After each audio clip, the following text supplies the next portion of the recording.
Hey,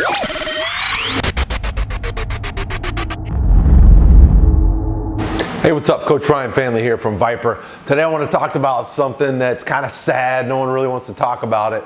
It can be sad if your attitude is bad, but no one wants to talk about it. But it's training with arthritis. How to get jacked when your bones and your joints are ragged, they're degenerated, there's no cartilage left, you're bone on bone, okay? I work with a lot of people who have some degree of degeneration. It's not as uncommon as you think. A lot of people have joint pain, and to be honest, a lot of people stop exercising because of joint pain, which is one of the worst things you can do. The irony of all that is that movement and weight training is actually really, really good for osteoarthritis. Now, the way you program it is going to be a little different than what you might expect. A lot of people are under the impression that because you're arthritic, you may have to really reduce how often you work something. And while that may be true in terms of how often you work something heavily, the opposite is actually true. When you have an arthritic joint, you need to move every single day. Okay, I'm going to share with you one of the exact programs I used for a client of mine who had knee arthritis, both knees, really, really bad, to the point where they were considering joint replacement surgery. And now we have gotten him to the point where he feels awesome. He trains every day, not even thinking about replacement surgery anymore, and just feels really, really good. Here's a couple things about arthritis. One, the muscles surrounding the joint tend to get really, really tight as a protective mechanism. So the more often you can move them and the less often you can allow them to just sit, the better the client is going to feel, or the better you're going to feel if you're dealing with arthritis, okay?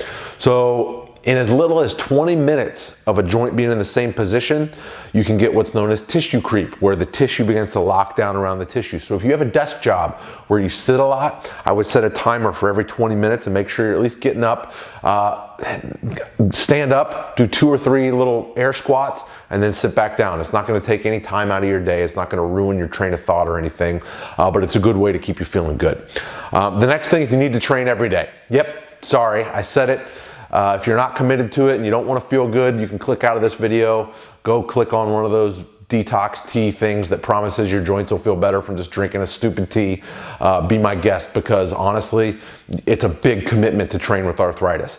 A lot of people that train with arthritis, they do so because training is what drives them, and it gives them it's a stress release. It's a outlet away from life. So a lot of times you need to be really, really invested in your training. So this is what we do when we have someone that really wants to train and they're committed to it. You got to train every single day. That doesn't mean balls to the wall every single day.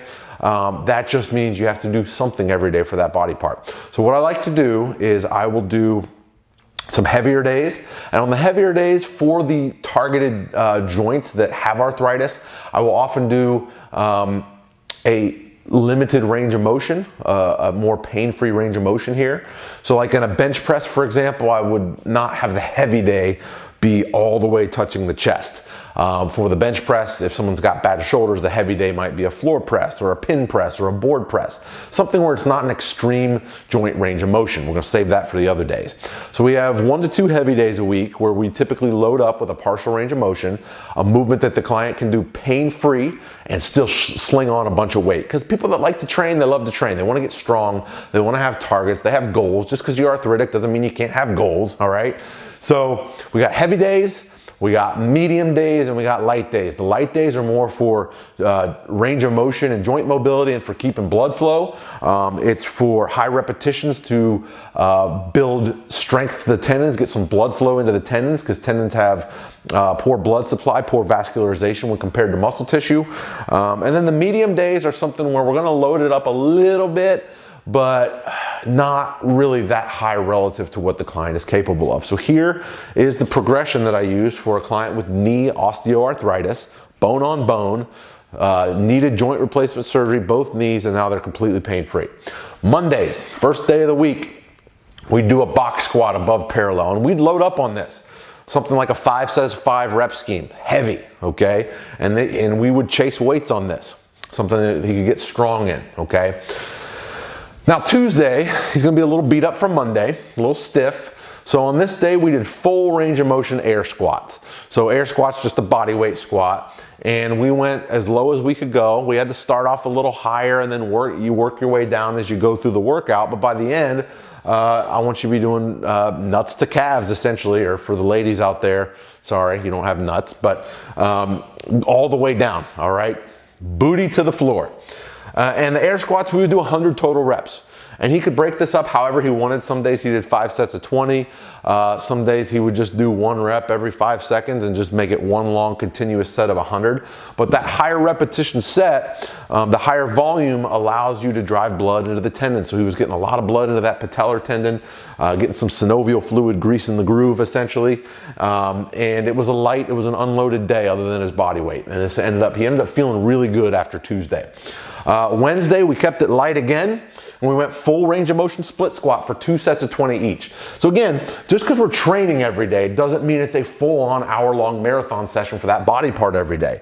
It's just a little bit of work, and with intelligent programming, you can weave it into your main program. Full range of motion split squat. So we're trying to maintain the range of motion we regained from Tuesday, and we're trying to keep the snowball rolling here.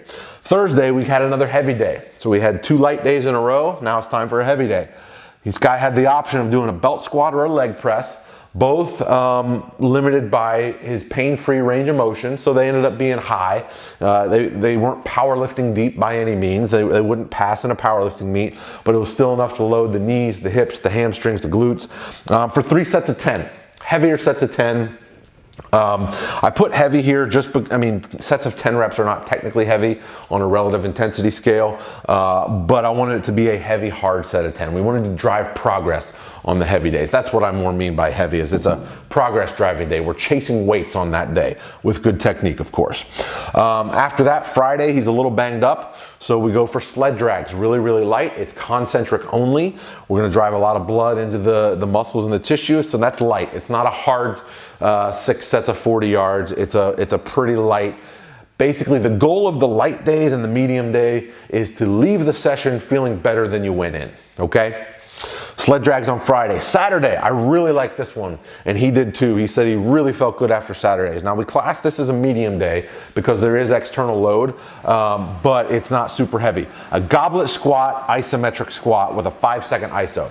And I should have also written band at the knees. So I put a thick, challenging band around his knees, had him hold a kettlebell or a dumbbell here in the goblet squat position, and he would sit down into a deep squat while forcing his knees out hard against the band to really activate the glutes. And he would sit in the bottom position for 5 seconds on every single rep and come up, and he did 5 sets of 5 like that with a moderate kettlebell or dumbbell.